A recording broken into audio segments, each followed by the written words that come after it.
Belanjawan 2025 adalah satu belanjawan yang berani dan berpandangan jauh, termasuk pembaharuan subsidi, meningkatkan bantuan kepada rakyat, memperluaskan pencukaian, memperkukuhkan kecekapan perkhidmatan awam dan juga mengurangkan defisit fizikal. Walaupun golongan berpendapatan tinggi kelihatan seperti menjadi sasaran kepada kerajaan supaya mengurangkan subsidi kepada mereka, namun dalam jangka masa panjang, pertumbuhan ekonomi yang kukuh akan memberikan manfaat besar kepada golongan ini juga.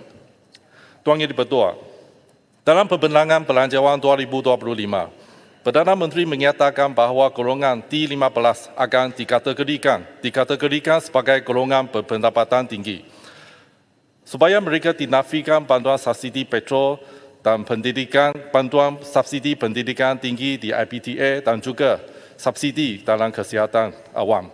Saya berpendapat definisi golongan berpendapatan tinggi perlu diselaraskan semula dan lebih sesuai jika pendapatan yang lebih daripada 30,000 ke atas baru didefinisikan sebagai golongan berpendapatan tinggi.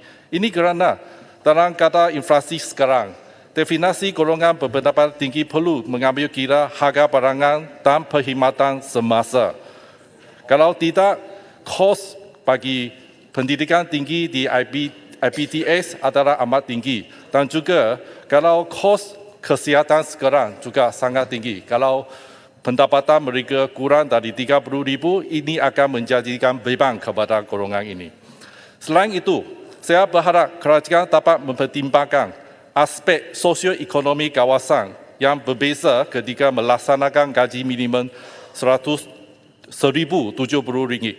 Di Sarawak terdapat banyak kawasan yang tidak mempunyai banyak aktiviti ekonomi.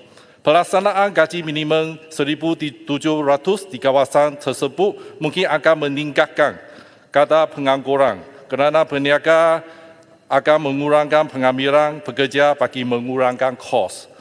Saya berharap pelaksanaan gaji minimum ini dapat dibahagikan mengikut kawasan seperti bandar, pekan dan pekan pendalaman.